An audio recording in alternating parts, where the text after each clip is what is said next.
మా latest videos కోసం మా ఈ తెలుగు న్యూస్ ఛానల్ సబ్స్క్రైబ్ చేసి గంట సింబల్ యాక్టివేట్ చేసుకోండి. రేపు జూన్ 11వ తేదీ గురువారం నాడు ఎంతో శక్తివంతమైన పరమ ఏకాదశి పర్వదినం రాబోతోంది. అధిక బహుళ ఏకాదశికి పరమ ఏకాదశి అని పేరు. ప్రతి 3 సంవత్సరాలకు ఒకసారి వచ్చే అధిక మాసంలో ఈ ఏకాదశి వస్తుంది కాబట్టి రేపు గురువారం రాత్రికి పసుపు డబ్బాలో ఇది వెయ్యండి. లక్షలు కాదు, కోట్లు వస్తాయి. మీ కష్టాలన్నీ పోతాయి, బాధలన్నీ పోతాయి, సమస్యలన్నీ పోతాయి. లక్ష్మీదేవి అనుగ్రహంతో సంపాదన విపరీతంగా పెరుగుతుంది. ఎందుకంటే పసుపు డబ్బా అంటే కేవలం వంటగదిలో ఒక మూలన ఉండే సాధారణ డబ్బా మాత్రమే కాదు, అది సాక్షాత్తు శ్రీ మహాలక్ష్మీదేవి స్వరూపం. పసుపును మనం ప్రతి శుభకార్యంలోనూ, పండుగలలోనూ, పూజలలోనూ విరివిగా ఉపయోగిస్తాము.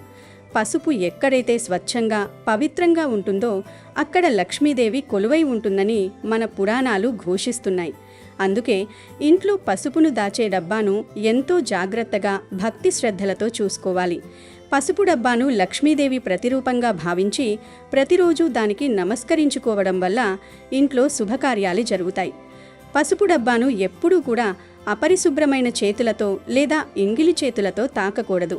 పసుపు డబ్బా చుట్టుపక్కల ప్రాంతాన్ని ఎప్పుడూ అత్యంత శుభ్రంగా ఉంచుకోవాలి. వంటగదిలో పసుపు డబ్బాను ఎక్కడ పడితే అక్కడ కాకుండా సరైన దిశలో పెట్టడం కూడా చాలా ముఖ్యం. దీనిని వంటగదిలో తూర్పు లేదా ఉత్తర దిశగా ఉండే అరలలో షెల్ఫ్స్లో పెట్టుకోవడం వాస్తు ప్రకారం ఎంతో మంచిది. అలాగే ఎట్టి పరిస్థితుల్లోనూ పసుపు డబ్బాను కింద నేల మీద పెట్టకూడదు. షెల్ఫ్స్లో కానీ కొద్దిగా ఎత్తుగా ఉండే ప్రదేశంలో కానీ ఉంచాలి. డబ్బాలు పసుపు ఎప్పుడూ నిండుగా ఉండేలా చూసుకోవాలి. పూర్తిగా అయిపోయే వరకు వేచి చూడకుండానే మళ్ళీ పసుపును తెచ్చి అందులో పోయాలి. ఇక్కడ ప్రతి ఒక్కరూ తెలుసుకోవాల్సిన ఇంకొక అతి ముఖ్యమైన విషయం ఏమిటంటే వంటగదిలో పసుపు డబ్బాను, ఉప్పు డబ్బాను ఎప్పుడూ ఒకే చోట పక్కపక్కన పెట్టకూడదు. ఉప్పు కూడా లక్ష్మీ స్వరూపమే అయినప్పటికీ ఈ రెండింటి శక్తులు వేరువేరుగా ఉంటాయి. పసుపు శుభానికి, మంగళానికి ప్రతీక అయితే ఉప్పు నెగిటివ్ ఎనర్జీని గ్రహించే గుణం కలిగి ఉంటుంది. ఈ రెండింటినీ పక్కపక్కన ఉంచడం వల్ల ఇంట్లో అనవసరమైన ఆర్థికపరమైన ఒడిదుడుకులు, మానసిక అశాంతి వచ్చే అవకాశముందని వాస్తుశాస్త్రం చెబుతోంది. కాబట్టి పసుపు డబ్బాను ఒకవైపు పెడితే ఉప్పు డబ్బాను దానికి కొద్దిగా దూరంగా వేరొక చోట పెట్టడం ఎంతో శ్రేయస్కరం. అలాగే మనం ఇంట్లో 2 రకాల పసుపు డబ్బాలను ఏర్పాటు చేసుకోవాలి. దేవుడి పూజ గదిలో వాడటానికి ఒక పసుపు డబ్బాను ప్రత్యేకంగా పెట్టుకోవాలి. అలాగే వంటల్లో వాడే పసుపును వేరేగా ఉంచుకోవాలి. వంటగదిలో వాడే పసుపును ఎట్టి పరిస్థితుల్లోనూ దేవుడికి వాడకూడదు. దేవుడి దగ్గర ఉన్న పసుపును వంటలకు వాడకూడదు.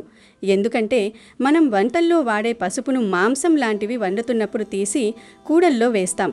మళ్ళీ ఆ పసుపును పూజలకి వాడితే దోషం గనుక పూజ కోసం వేరేగా పసుపు డబ్బా ఏర్పాటు చేసుకోవడం ఉత్తమం. ఇక గురువారం రాత్రి పసుపు డబ్బాలో ఒక చిన్న వస్తువును వేస్తే చాలు, మీ జీవితంలో ఉన్న దారిద్ర్యం అంతా పోయి అద్భుతమైన మార్పులు వస్తాయి. మీ కష్టాలన్నీ చిటికలో మాయమైపోతాయి. మీకు అదృష్టం వరించి లక్షలు కాదు, ఏకంగా కోట్లు వస్తాయి. అష్టైశ్వర్యాలు సిద్ధిస్తాయి. మీరు పడుతున్న ఆర్థిక బాధలు, అప్పుల బాధలు అన్నీ తీరిపోయి జీవితంలో ఉన్నత స్థానానికి వెళతారు అని పరిహార శాస్త్రం చెబుతోంది. మరి పసుపు డబ్బాలో గురువారం పూట ఏ వస్తువు వేయాలి, ఎలా వేయాలి అనే విషయాన్ని ఈ వీడియోలో మనం చాలా వివరంగా తెలుసుకుందాం. ముందైతే ఒక పవిత్ర కథను విందాం. ఫ్రెండ్స్, అంతకన్నా ముందు దయచేసి ఈ వీడియోని లైక్ చేయండి. అలాగే కామెంట్ సెక్షన్లో ఓం శ్రీ ధనలక్ష్మీ దేవ్యై నమః అని కామెంట్ చేయండి. పూర్వం ధర్మాపురి అనే గ్రామంలో ఒక వ్యక్తి ఉండేవాడు. అతని భార్య ప్రతిదానికి కూడా తనతో గొడవపడుతూ ఉండేది. దాంతో అతన్ని ఇంట్లో దరిద్రం తాండవిస్తూ ఉండేది. తినడానికి కూడా తిండి లేక కటిక పేదరికంలో ఉన్నాడు. ఒకసారి అతను అడవికి వెళ్ళాడు. ఆ దారిలో ఒక యోగిని కలిశాడు. వెంటనే ఆ వ్యక్తి ఆ యోగి దగ్గరకు వెళ్ళి ఏడుస్తూ కూర్చుంటాడు. నాయనా, నీకేమైంది, ఎందుకని ఏడుస్తూ ఉన్నావని అడుగుతాడు ఆ యోగి. అప్పుడు ఆ వ్యక్తి, ఓ గురువర్య, నా భార్య నాతో ప్రతి విషయంలో గొడవపడుతూ ఉంటుంది. ఈ గొడవల కారణంగా నేను చేసే చిన్న వ్యాపారం కూడా మూతపడింది. ఆ వ్యాపారం మూతపడటం వల్ల నా దగ్గర ఏమాత్రం కూడా డబ్బు లేక పేదరికంతో ఇబ్బంది పడుతూ ఉన్నాను. అందుకే నేను ఇల్లు వదిలి నీ శరణులోనికి వచ్చానని చెప్తాడు. అప్పుడు ఆ యోగి, నాయనా నువ్వు ఏడవకు, ఇప్పుడు నీకు నేను ఒక పని చెప్తాను, అది నీ అదృష్టాన్ని మార్చివేస్తుంది. నువ్వు చేయవలసింది కేవలం సిగ్గుపడకుండా నీ భార్య యొక్క ఈ భాగాన్ని నొక్కటం మాత్రమే. ఇలా చేసినట్లయితే మీరు ఎప్పుడైనా ధనవంతులు అవ్వవచ్చు. ఏ పురుషుడైనా స్త్రీ శరీరంలో ఈ భాగాన్ని తాకినట్లయితే, లేకపోతే ముద్దు పెట్టుకున్నట్లయితే ఎప్పుడూ డబ్బు కొరత ఉండదని ఆ యోగి చెప్పాడు. నాయన, ఒక చిన్న కథ ద్వారా స్త్రీ శరీరంలో ఏ భాగాన్ని ముట్టుకున్నట్లయితే మనకు మంచి జరుగుతుందో చెప్పబోతున్నాను అని ఆ యోగి కథ చెప్పడం ప్రారంభించాడు. ఒక నగరంలో ఒక వ్యాపారవేత్త ఉండేవాడు. అతనికి ఒక భార్య ఉండేది. వారిద్దరూ ఎంతో ప్రేమగా ఉండేవారు. వారు ఎలాంటి గొడవలు లేకుండా ఎంతో అన్యోన్యంగా జీవించేవారు. అందుకే అతని ఇంట్లో ఎప్పుడూ కూడా లక్ష్మీదేవి నివసిస్తూ తన ఆశీర్వాదాలు ఇస్తూ ఉండేది. వీరిద్దరి ప్రేమ, అన్యోన్యమైన జీవితం గురించి చుట్టుప్రక్కల వాళ్ళు కూడా చెప్పుకుంటూ ఉండేవాళ్ళు. ఈ విధంగా అందరూ చెప్పుకోవటం వలన ఈ విషయం ఆ నగరానికి చెందిన రాజు వరకు చేరింది. ఆ రాజు కూడా వీరిని ఎంతో ప్రశంసించాడు. ఒకసారి ఆ రాజు నగరంలోని ప్రజలంతా ఇంట్లో ఒక దీపం వెలిగించాలని చెప్తాడు. అప్పుడు ఆ రాజు యొక్క భార్య, మహారాజా, ప్రజలందరూ వారి ఇంట్లో ఎందుకు దీపం వెలిగించాలి అని అడిగింది. అప్పుడు ఆ రాజు ఈ దీపం ప్రేమకు చిహ్నం అని చెప్తాడు. ఎవరి ఇంట్లో అయితే ఈ దీపం వెలిగించబడుతుందో వారి ఇంట్లో ఎప్పుడూ కూడా ప్రేమ అనేది ఉంటుంది. ఏ విధంగా అయితే మన నగరంలో నివసించే వ్యాపారి, అతని భార్య మధ్య ఉన్న ప్రేమ ఉంటుందో అటువంటి ప్రేమ మన రాజ్యంలో ఉన్న ప్రతి భార్యాభర్తల మధ్య ఉండాలని నేను కోరుకుంటూ ఉన్నాను. అందుకే ఆ దంపతుల ప్రేమకు గుర్తుగా ఈరోజు ప్రతి ఇంట్లో కూడా దీపం వెలిగించాలి అనుకుంటున్నాను అంటాడు. మహారాజు ఆజ్ఞ మేరకు నగరంలోని ప్రజలందరూ కూడా తమ ఇంట్లో దీపాలు వెలిగిస్తారు. కానీ అర్ధరాత్రి వచ్చేసరికి అందరి ఇళ్లల్లోని దీపాలు ఆరిపోయాయి. కానీ ఆ వ్యాపారి ఇంట్లో మాత్రం దీపం వెలుగుతూనే ఉంటుంది. ఎందుకంటే దీపం అనేది ప్రేమకు చిహ్నం కాబట్టి. వ్యాపారి భార్య ఎప్పుడూ కూడా దీపం వెలిగించే ఉంచేది. అయితే ఒకరోజు ఏం జరిగిందంటే, మహారాజు మరియు మహారాణి మేడపై నుండి వారి నగరంలో జరిగే దృశ్యాలను చూస్తూ ఉన్నారు. రాజు మరియు రాణి చూసే సమయానికి వారి రాజ్యంలో మొత్తం చీకటి అలుముకుని ఉంది. కానీ వ్యాపారి ఇంట్లో మాత్రం దీపం వెలుగుతూ ఉంది.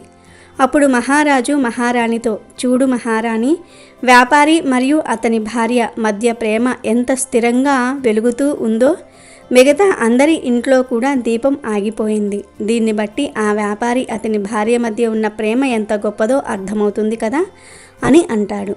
అప్పుడు మహారాణి, మహారాజా, వ్యాపారి మరియు అతని భార్య మధ్య ప్రేమకు కారణం వ్యాపారి భార్య అయి ఉంటుంది. అందుకే ఆ వ్యక్తి ఇంట్లో ఎటువంటి పేదరికం లేకుండా వారి మధ్య ప్రేమ నెలకొని ఉందని అంటుంది. లేదు మహారాణి, ఖచ్చితంగా ఆ ఇంట్లో వ్యాపారి తెలివైన వాడై ఉంటాడు. అందుకే వారి మధ్య ప్రేమ నెలకొని ఉందని అన్నాడు రాజు. కానీ రాణి మాత్రం వ్యాపారి భార్యనే తెలివైందని చెప్తూ ఉంటుంది. ఇలా ఇద్దరూ కాసేపు వాదించుకుంటారు. కొంత సమయానికి మహారాజు, మహారాణి, మనం ఇద్దరం ఇప్పుడు వాదించుకోవాల్సిన అవసరం లేదు. మనం ఆ ఇద్దరిని ఎందుకు పరీక్షించకూడదు? ఆ పరీక్షలో ఎవరైతే ఉత్తీర్ణత సాధిస్తారో వారు తెలివైన వారు మరియు స్వచ్ఛమైన మనసున్న వారిని తెలుస్తుంది అన్నాడు. మహారాణి కూడా అందుకు అంగీకరించి వారిని పరీక్షించడానికి సిద్ధమవుతారు. ఆ తర్వాత మహారాజు ఒక దాసిని పిలిపించి, నేను నిన్ను ఏవైతే ప్రశ్నలు అడుగుతానో నువ్వు వెంటనే ఆ వ్యాపారి దగ్గరికి వెళ్ళు, అతన్ని అడగమని చెప్తాడు. ఆ సేవకురాలు కూడా సరే అని వ్యాపారి దగ్గరికి వెళ్తుంది. ఆ సమయంలో వ్యాపారి భార్య కొన్ని వస్తువులు కొనడానికి బయటికి వెళ్ళింది. వ్యాపారి ఒక్కడే ఉన్నాడు. అక్కడికి చేరుకున్న రాజు యొక్క సేవకుడు, ఓ వ్యాపారి, నేను రాజ్య భవనం నుంచి వచ్చాను. మహారాజు నన్ను పంపించాడు అని అన్నాడు. అప్పుడు ఆ వ్యాపారి, మీరు వచ్చిన విషయం ఏమిటి అని అడిగాడు. అప్పుడు ఆ సేవకురాలు, మీరు గనుక మీ భార్యను వదిలిపెడితే మహారాజు మీకు ఎంతో విలువైన వజ్రాలను, ఆభరణాలను ఇస్తారని చెప్పాడు. దానికి మీరు ఏమంటారని అడిగింది. ఆ వ్యాపారి అందుకు అంగీకరించలేదు. దాంతో ఆ దాసి తిరిగి వెళ్ళిపోయి రాజుకు జరిగిందంతా కూడా చెప్పింది. అప్పుడు మహారాణి మళ్ళీ ఆ సేవకురాలని పిలిచి ఆమెకు కొన్ని విషయాలు చెప్పి, ఆ విషయాలను నువ్వు వ్యాపారి భార్యకు చెప్పు అని ఆ దాసిని వ్యాపారి భార్య దగ్గరకు పంపిస్తుంది. ఆ సేవకురాలు వ్యాపారి భార్య దగ్గరకు వెళ్తుంది. ఆ సమయంలో వ్యాపారి ఇంట్లో లేడు. ఆ సేవకురాలు వ్యాపారి భార్యతో ఇలా అంటుంది, అమ్మా, మీరు గనుక మీ భర్తను చంపితే మహారాణి ఆమె రాజ్యంలో సగభాగం నీకు ఇస్తానని చెప్పమని చెప్పింది అంది. ఆ మాటలు విన్న వ్యాపారి భార్య, ఈ ఒప్పందానికి నేను సిద్ధంగా ఉన్నానని అంది. అప్పుడు ఆ సేవకురాలు, మీరు మీ భర్తను చంపారని నేను ఎలా నమ్మాలి అని అంటుంది. అప్పుడు ఆ వ్యాపారి భార్య, నీకు ఈరోజు మా ఇంట్లో దీపం వెలుగుతూ కనిపిస్తుంది. నేను ఎప్పుడైతే నా భర్తను హత్య చేస్తానో అప్పుడు నేను ఈ దీపాన్ని ఆర్పేస్తాను అంది. మాటలన్నీ విన్న ఆ సేవకురాలు తిరిగి రాజు రాణి దగ్గరకు వెళ్ళి జరిగిందంతా కూడా చెప్పింది. మహారాణి ఎప్పుడైతే ఆ వ్యాపారి భార్య మాటలు వింటుందో ఆ రాణికి ఆ వ్యాపారి భార్య మీద విపరీతమైన కోపం వస్తుంది. అప్పుడు మహారాజు వెంటనే తన సేవకులను పంపించి, సేవకులారా, మేము పెట్టిన పరీక్ష కారణంగా రాజ్యంలోని ఒక వ్యక్తి ప్రాణాలు కోల్పోవటం మాకు ఇష్టం లేదు. మీరు వెంటనే ఆ వ్యాపారి దగ్గరికి వెళ్ళి జరిగిందంతా చెప్పండి అని ఆదేశిస్తాడు. ఆ సేవకులందరూ ఆ వ్యాపారిని కలిసి జరిగిందంతా చెప్దామని వెళ్ళేసరికి ఆ వ్యాపారి హత్యకు గురై ఉంటాడు. అక్కడే ఆ సైనికులకు ఆ వ్యాపారి భార్య కనిపించింది.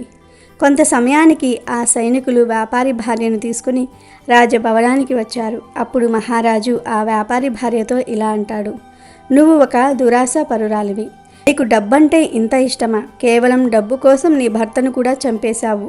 ఎందుకలా చేశావు అని అడిగాడు.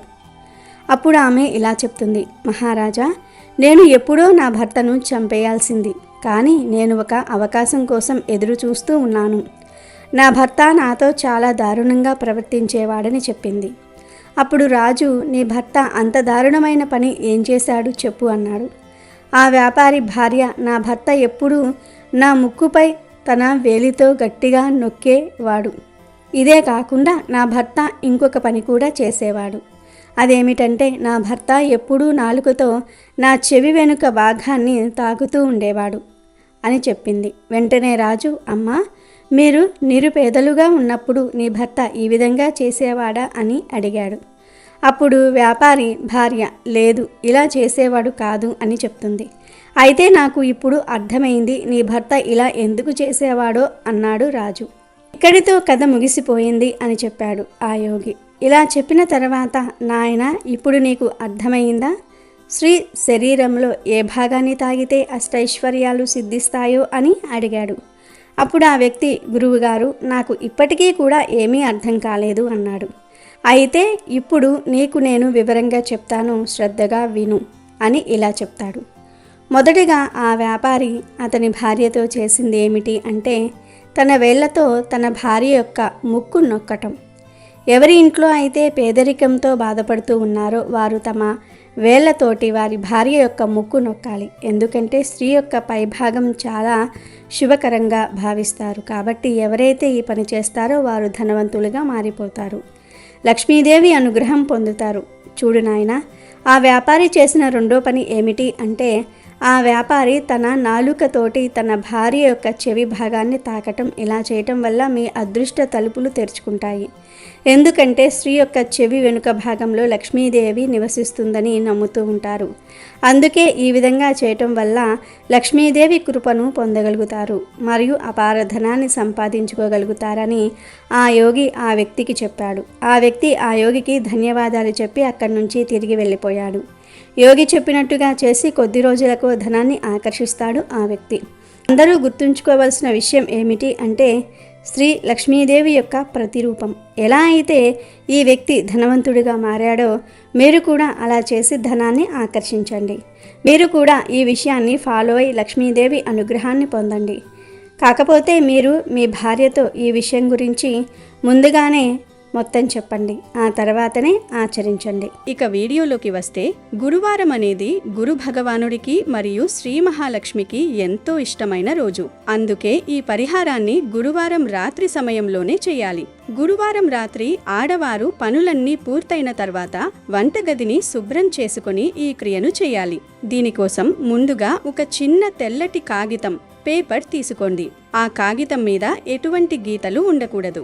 ఆ ఖాళీ పేపర్లో ముందుగా ఒక చిన్న అల్లం ముక్కను వేయండి. అల్లం అనేది సిరి సంపదలను ఆకర్షించే అద్భుతమైన వస్తువు అని తంత్రశాస్త్రం చెబుతోంది. శుభ్రంగా కడిగి ఆరబెట్టిన ఒక చిన్న పొడి అల్లం ముక్కను ఆ పేపర్ మీద ఉంచండి. అల్లం ముక్క పెట్టిన తర్వాత అందులో సరిగ్గా 7 నల్ల మిరియాలు వేయండి.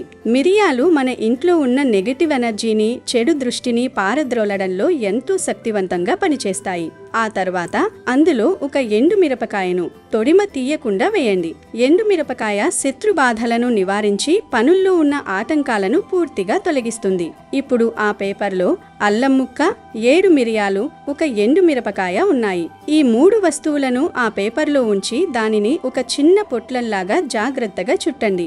ఈ పొట్లం చుట్టేటప్పుడు పూర్తిగా లక్ష్మీదేవి మీద మనసు లగ్నం చేయాలి. ఆ పొట్లాన్ని మీ కుడి చేతిలో పట్టుకొని కళ్ళు మూసుకుని మీ మనసులో ఉన్న అతి ముఖ్యమైన కోరికను లేదా మిమ్మల్ని బాధిస్తున్న ఆర్థిక సమస్యను అమ్మవారితో చెప్పుకోండి. నా కష్టాలు తీరిపోవాలి, ఇంట్లో ధన ప్రవాహం పెరగాలి అని బలంగా కోరుకోండి. ఇలా వేడుకున్న తర్వాత వంటిగదిలో ఉన్న మీ పసుపు డబ్బా మూత తెరిచి అందులో ఉన్న పసుపు మధ్యలో ఈ పొట్లాన్ని పెట్టండి. ఆ పొట్లం పసుపులో కప్పబడిపోయేలా పెట్టి మూత బిగించి ఉంచేయండి. పసుపులో ఉన్న లక్ష్మీతత్వం, ఆ పొట్లంలో ఉన్న ఆకర్షణ శక్తి కలిసి మీ ఇంట్లోకి ధనాన్ని విశేషంగా ఆకర్షిస్తాయి. ఇలా పసుపు డబ్బాలో వేసిన పొట్లాన్ని అలాగే వదిలేయకూడదు. దీనిని నెలకి ఒకసారి మార్చాలి. అంటే ఒక నెల గడిచిన తర్వాత వచ్చే ఏదైనా ఒక గురువారం నాడు మళ్ళీ రాత్రి సమయంలో ఆ పాత పొట్లాన్ని పసుపు డబ్బాలో నుండి బయటకు తీయాలి. ఆ తీసిన పొట్లాన్ని ఎట్టి పరిస్థితుల్లోనూ చెత్తబుట్టలో వేయకూడదు. దానిని తీసుకువెళ్లి పారే నీటిలో, అంటే నది లేదా కాలువ లాంటి ప్రవహించే నీటిలో పడేయండి. పారే నీరు లేకపోతే ఎవరూ తొక్కని ప్రదేశంలో ఒక పచ్చటి చెట్టు మొదట్లో మట్టి తీసి పాతిపెట్టండి. ఆ తర్వాత మళ్ళీ ఇంకొక కొత్త కాగితం తీసుకుని అందులో కొత్త అల్లం ముక్క, 7 మిరియాలు, ఒక ఎండు మిరపకాయ వేసి కొత్త పొట్లం కట్టి మీ కోరిక చెప్పుకొని మళ్ళీ పసుపు డబ్బాలో వేయాలి. ఇలా ప్రతి నెల చేయాలి. ఇలా పసుపు డబ్బాలో పొట్లం వేసే ఈ అద్భుతమైన పరిహారాన్ని మీరు వరుసగా 7 సార్లు, అంటే నెలకి ఒకసారి చొప్పున 7 సార్లు ఖచ్చితంగా చేయాలి. ఇలా క్రమం తప్పకుండా పరిపూర్ణమైన నమ్మకంతో 7 సార్లు చేస్తే ఖచ్చితంగా మీ కష్టాలన్నీ పోతాయి. మీ ధన సమస్యలు, ఆర్థిక ఇబ్బందులు అన్నీ పూర్తిగా సమసిపోయి మీ సంపాదన అనూహ్యంగా పెరుగుతుంది. ఆ లక్ష్మీదేవి అనుగ్రహంతో మీ జీవితం అద్భుతంగా మారిపోతుంది. మీ కుటుంబంలో సిరి సంపదలు, ఆయురారోగ్యాలు వృద్ధి చెందుతాయి. మీరు చేసే ప్రతి పనిలో విజయం వరిస్తుంది. కాబట్టి అపారమైన విశ్వాసంతో గురువారం రాత్రి ఈ పరిహారాన్ని చేసి శ్రీ మహాలక్ష్మీదేవి కరుణా కటాక్షాలను పొంది సంతోషంగా జీవించండి. అమెజాన్లో బెస్ట్ డిస్కౌంట్స్ కోసం వీడియో డిస్క్రిప్షన్లో లింకు ఉంది, చూడండి. అలాగే మా టెలిగ్రామ్ ఛానల్ సబ్స్క్రైబ్ చేసుకోండి.